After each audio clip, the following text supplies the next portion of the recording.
రాష్ట్రపతి గారు బీసీ ఓబీసీలకు కూడా రిజర్వేషన్లు ఇవ్వాలన్న ఆలోచనతోటి బీపీ మండల్ నేతృత్వంలో మండల్ కమిషన్ ఏర్పాటు చేయడం జరిగింది.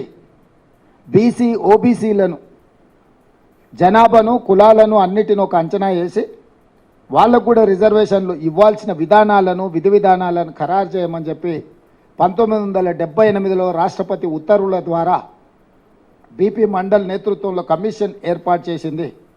బీపీ మండల్ కమిషన్ దేశంలో దాదాపుగా 3000 పైగా కులాలను ఉపకులాలను ప్రాంతాలను ఎన్నో రకాలుగా సమాచారాన్ని సేకరించి చివరగా 1990లో 27% బీసీ ఓబీసీ రిజర్వేషన్లను అమలు చేసే నిర్ణయాన్ని వీపీ సింగ్ గారు తీసుకోవడం జరిగింది. బీపీ మండల్ కమిషన్ 52% బీసీల జనాభాను నిర్ధారిస్తూ 27% రిజర్వేషన్లను వాళ్ళకి ఇవ్వడానికి వారు ఇచ్చిండ్రు.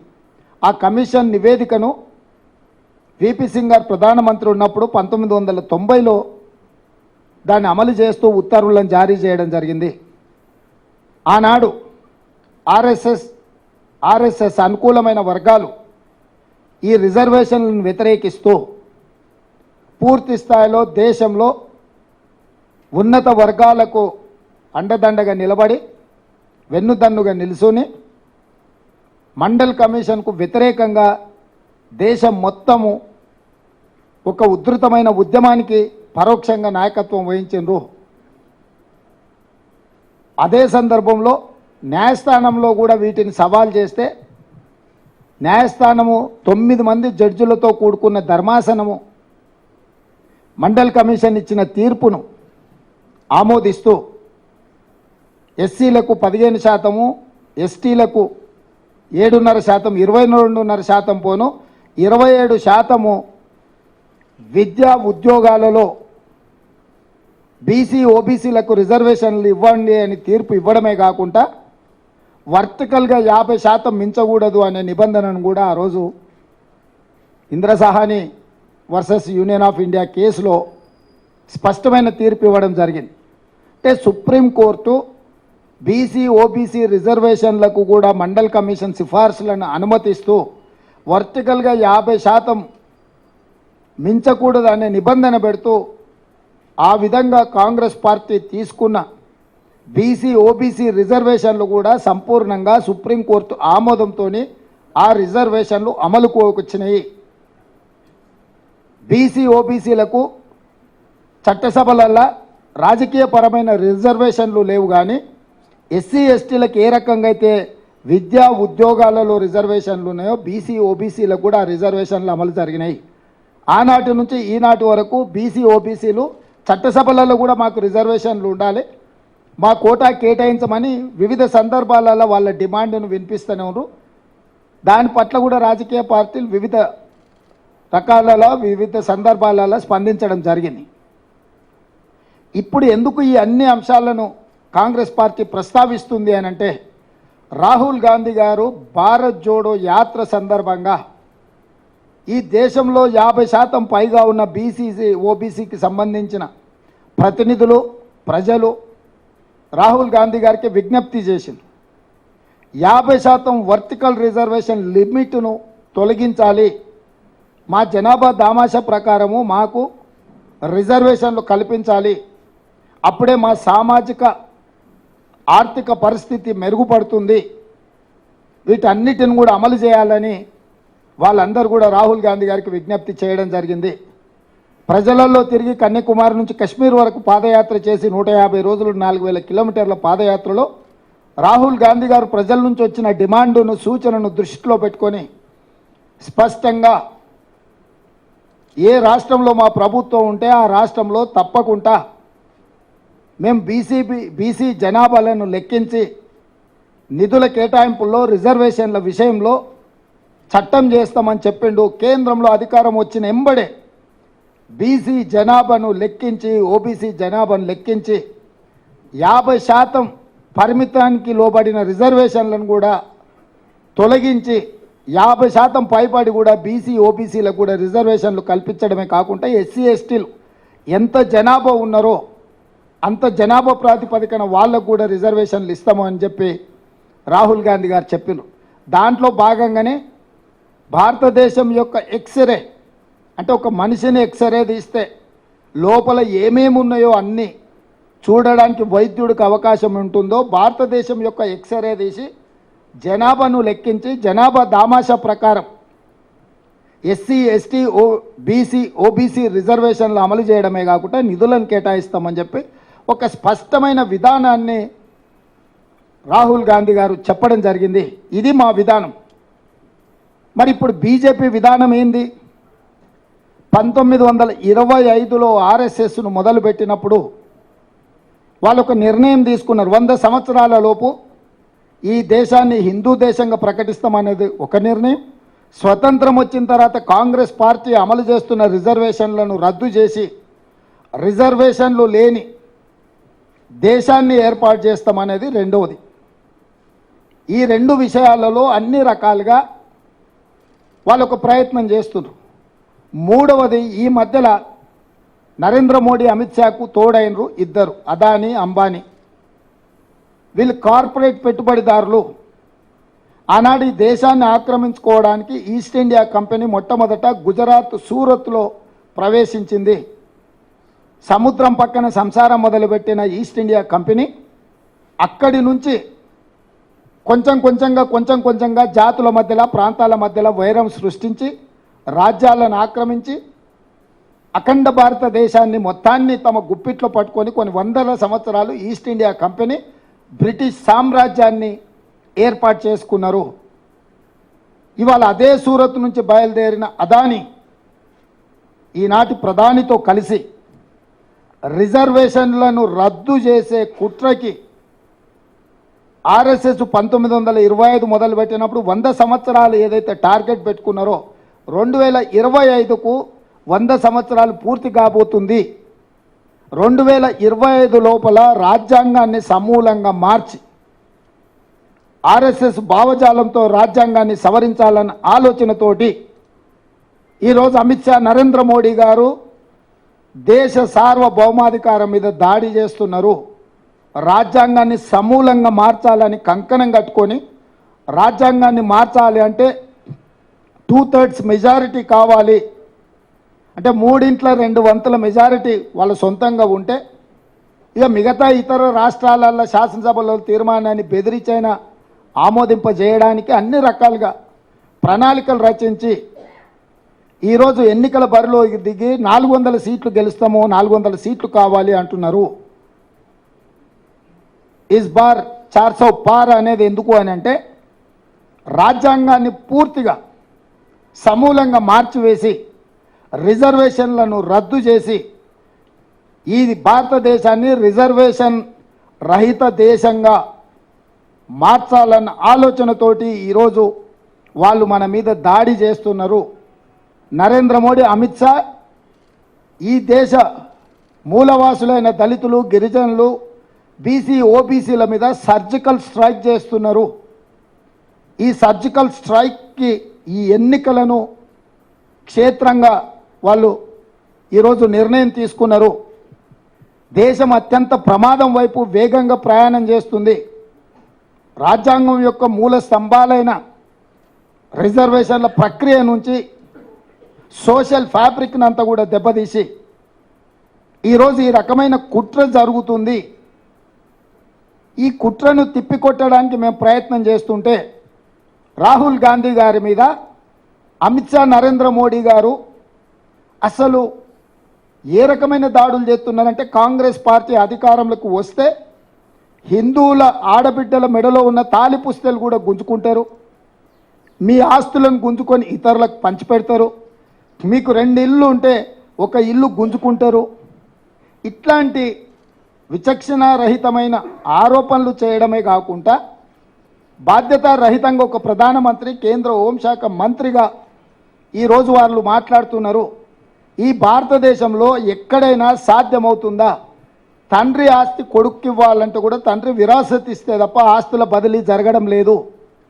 అన్నదమ్ముల ఆస్తుల పంపకాలలో కూడా పెద్ద మనుషుల ముందు సరైన విధంగా పంపకాలు జరిగి సబ్ రిజిస్ట్రార్లో రిజిస్ట్రేషన్ చేస్తే తప్ప అన్నదమ్ముల ఆస్తుల పంపకాలు కూడా జరగడం లేదు. పూచిక పుల్లైనా నయా పైసైనా చట్టబద్ధంగా బదిలీ చేస్తే తప్ప, ఒప్పుకొని ఒప్పంద పత్రాల మీద సంతకాలు పెడితే తప్ప ఈరోజు బదిలీ ప్రక్రియ ఈ దేశంలో జరగదు. ఇంత పకడ్బందీగా చట్టాలను రాసి డాక్టర్ బాబాసాహెబ్ అంబేద్కర్ గారు ఎవరు కష్టార్జితం వాళ్ళదే, ఎవరు సంపాదించింది. నిన్ననే సుప్రీంకోర్టు ఒక మాట చెప్పింది, భార్య ఆస్తి కూడా, భార్య సంపాదించిన ఆస్తిని భర్త ఏదైనా అత్యవసరంగా వాడుకుంటే కూడా మళ్ళీ భర్త తిరిగి భార్యకి ఇవ్వాల్సిందే. భార్య ఆస్తి మీద భర్తకి ఎలాంటి అధికారం లేదని నిన్నగాక మన సుప్రీంకోర్టు, నిన్నగాక మన న్యాయస్థానాలు స్పష్టమైన తీర్పు ఇచ్చినాయి. అంటే భార్య ఆస్తిని కూడా భర్త తీసుకోవడానికి చట్టంలో అనుమతి లేదు. ఒకవేళ తీసుకోవాలనుకుంటే కూడా భార్య అనుమతి తీసుకోవాలి, మళ్ళీ భార్య అడిగినంబడే వెనక్కి ఇవ్వాలని ఇంత స్పష్టమైన నిబంధనలు మన న్యాయస్థానాలు చెప్తుంటే ఈరోజు రిజర్వేషన్లను రద్దు చేయాలన్న కుట్రలో భాగంగా కాంగ్రెస్ మీద, రాహుల్ గాంధీ గారి మీద విష ప్రచారం చేసి ప్రజల్ని తప్పుదోవ పట్టించి ఎన్నికల్లో 400 సీట్లు గెలవాలి అని వాళ్ళొక వికృత రాజకీయ క్రీడకు తెరలేపినరు. ఈరోజు మేము స్పష్టమైన ఆరోపణ చేస్తున్నాం. ఆర్ఎస్ఎస్ భావజాలాన్ని, ఆర్ఎస్ఎస్ యొక్క మనువాద సిద్ధాంతాన్ని భారతీయ జనతా పార్టీ అమలు చేయడానికి రిజర్వేషన్ రహిత దేశంగా ప్రకటించడానికి 400 సీట్లు కోరుకుంటున్నారు. అందుకు ఆర్ఎస్ఎస్కు బలమైన కారణాలు ఉన్నాయి. హిందువులల్లా కులాలు ఉపకులాలుగా ఉంటే హిందువులు మొత్తం ఏకంగా ఉన్నారని చూపించడానికి ఇబ్బంది వస్తుంది. కాబట్టి హిందూ జాతిలో దళితులుగా, గిరిజనులుగా, బీసీలుగా, ఓబీసీలుగా, బీసీ ఓబీసీల ఉపకులాలు, దళితుల ఉపకులాలు, గిరిజనుల ఉపకులాలు ఉంటే ఇవి వివిధ తెగల కింద వస్తే ఈ మొత్తాన్ని ఒక హిందూ సమాజంగా చూపించడానికి ఇబ్బంది అవుతుంది. కాబట్టి రిజర్వేషన్లను అన్నిటినీ రద్దు చేసి ఈ మొత్తం హిందూ సమాజం అని చూపించాలన్న ఆలోచనతోని ఆర్ఎస్ఎస్ తమ ప్రణాళికలను సిద్ధం చేసింది.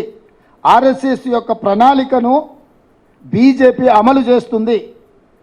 3 తలాక్ కావచ్చు, 370 ఆర్టికల్ కావచ్చు, యూనిఫామ్ సివిల్ కోడ్ కావచ్చు, సిటిజన్ అమెండ్మెంట్ యాక్ట్ కావచ్చు, కశ్మీర్కు సంబంధించిన విషయాలు కావచ్చు, ఇతర ఎన్నో విషయాలు ఆర్ఎస్ఎస్ యొక్క ఆలోచన విధానాన్ని గత 10 సంవత్సరాలలో నరేంద్ర మోడీ, అమిత్ షా గారు అమలు చేసుకుంటూ వచ్చిండ్రు. ఇది గతము మన కళ్ళ ముందర ఉన్న ప్రత్యక్ష ఆధారాలు.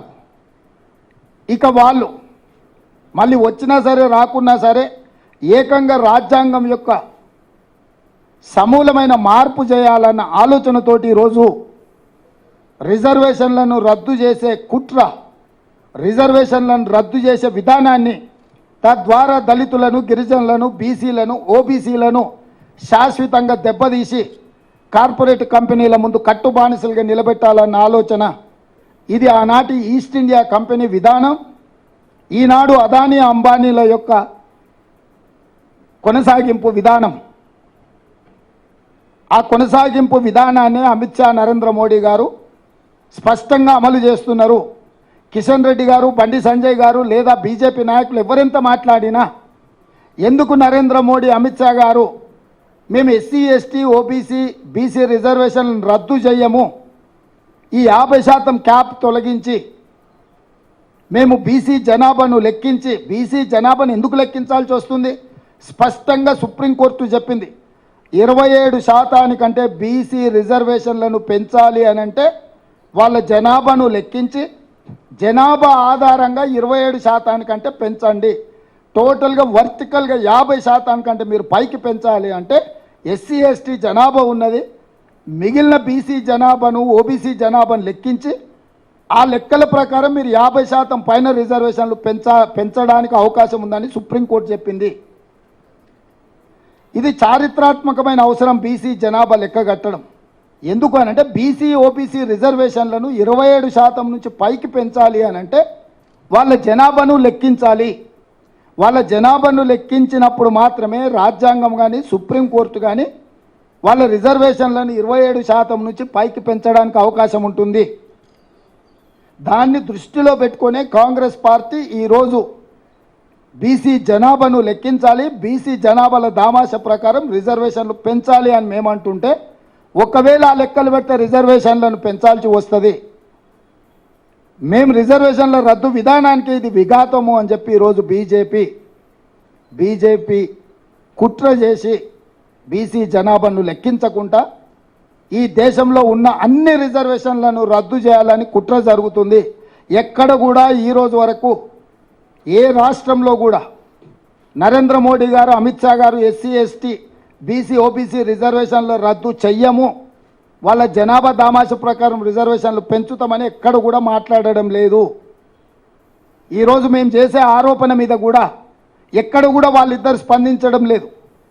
స్థానిక నాయకులు ఏదేదో కల్లిపల్లి కబుర్లు చెప్పుకుంటూ తిప్పుకుంటూ వచ్చి ఏదో ఒక విధంగా ఈ ఎన్నికల్లో బయటపడితే చాలన్న విధంగా ఆపద మొక్కులు మొక్కుతున్నారు. ఇవాళ కిషన్ రెడ్డి గారే కాదు, ఈటల రాజేందర్ గారు కూడా ఒక్క మాట మాట్లాడతలేడు. లెఫ్ట్ భావజాలం అన్నాడు, తానేదో పోరాటాలు చేసిన అన్నాడు. ఇవన్నీ బాగానే ఉన్నాయి. ఈరోజు జరుగుతున్న దాడి మీద, రాజ్యాంగాన్ని మార్చే విధానం మీద ఎందుకు కిషన్ రెడ్డి గారు, ఈటల రాజేందర్ గారు, బండి సంజయ్ గారు మాట్లాడడం లేదు అంటే వాళ్ళకి తెలుసు స్పష్టంగా వాళ్ళ పార్టీ యొక్క విధానం. ఎంతసేపు ఉన్నా తప్పించుకోవాలన్న ఆలోచనలే ఉన్నారు తప్ప ఇది తప్పు, ఈ రిజర్వేషన్లను మేము రద్దు చేయము, మేము నరేంద్ర మోడీతో అమిత్ షాతో చెప్పిస్తామని ఎందుకు చెప్పడం లేదు? నిన్న సిద్దిపేటకి అమిత్ షా గారు వచ్చారు, ఎందుకు ఒక్క మాట అయినా మాట్లాడిండా? వారు రాకంటే ముందు నుంచే మేము స్పష్టమైన ఆరోపణ చేస్తున్నాం. ఒక రాష్ట్ర ముఖ్యమంత్రిగా, పార్టీ అధ్యక్షుడిగా స్పష్టమైన నిర్దిష్టమైన ఆరోపణ బీజేపీ మీద నేను చేస్తున్నా. ఈ రాష్ట్రానికి వచ్చే ఏ బీజేపీ నాయకుడైనా మొట్టమొదట ఉన్న రిజర్వేషన్లను రద్దు చేయము, జనాభా లెక్కించి బీసీ ఓబీసీ రిజర్వేషన్లు పెంచుతామని ఎందుకు బీజేపీ చెప్పడం లేదు? సరే, వీళ్ళు ఒక రకం. చంద్రశేఖరరావు ఈ విషయాన్నే మాట్లాడతలేడు. ఆయన ప్రపంచంలో అన్నీ మాట్లాడుతున్నాడు. అమలాపురం నుంచి అమెరికా వరకు మాట్లాడుతున్నాడు, చంద్రమండలం నుంచి చింతమడక వరకు మాట్లాడుతున్నాడు. కానీ బీజేపీ చేస్తున్న కుట్ర గురించి మాత్రం మాట్లాడతలేడు. రిజర్వేషన్లు రద్దు చేసే ఆలోచనను బీజేపీని ప్రశ్నించడం లేదు. గతంలోనే చంద్రశేఖరరావు గారు రాజ్యాంగాన్ని మొత్తం రద్దు చేసి కొత్తది రాసుకోవాలన్నాడు. ఎవరి ఆలోచన ఇది? రాజ్యాంగాన్ని రద్దు చేసి కొత్తది రాసుకునేది ఆర్ఎస్ఎస్ విధానమే కదా.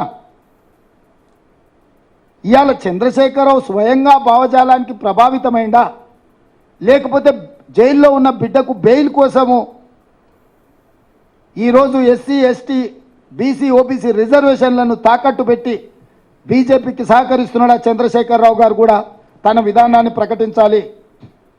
నేను స్పష్టంగా సూటిగా చంద్రశేఖరరావును డిమాండ్ చేస్తున్నా, ఎస్సీ ఎస్టీ బీసీ ఓబీసీ రిజర్వేషన్లను రద్దు చేయాలన్న భారతీయ జనతా పార్టీ విధానం మీద బీఆర్ఎస్ విధానం ఏంది?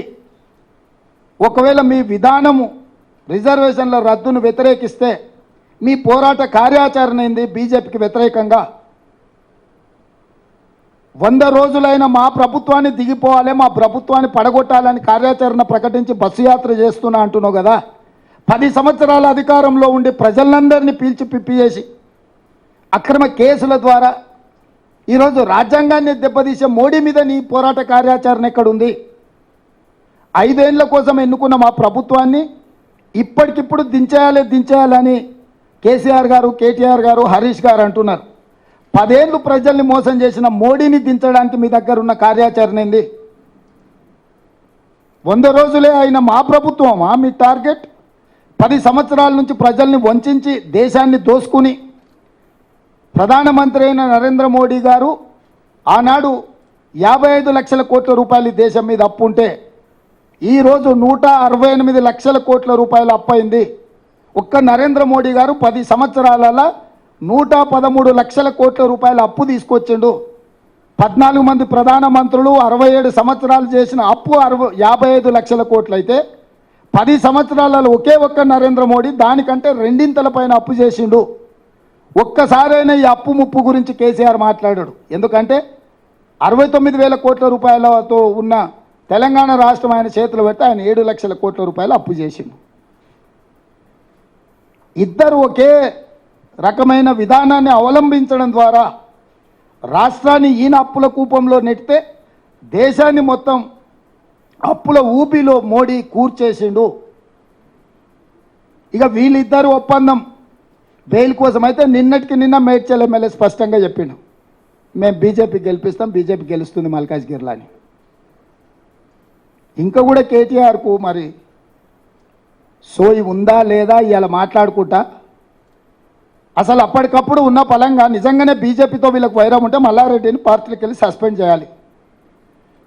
బహిరంగంగా ప్రజల ముందు బీజేపీ అభ్యర్థిని అలై బలై చేసుకొని ఆయనే గెలుస్తాడని ఆయనకు సహకరిస్తుంటే ఆయన అసెంబ్లీ నియోజకవర్గం ఉన్న ప్రాంతంలో మేడ్చల్ ఎమ్మెల్యే మీద చర్యలు తీసుకోకపోను ఈరోజు కేటీఆర్ సమర్థించడం దేనికి సూచన? నేను మొదటి నుంచి చెప్పిన 5 పార్లమెంటు నియోజకవర్గాలను తాకట్టు పెట్టినరు బీజేపీకి బీఆర్ఎస్ వాళ్ళని.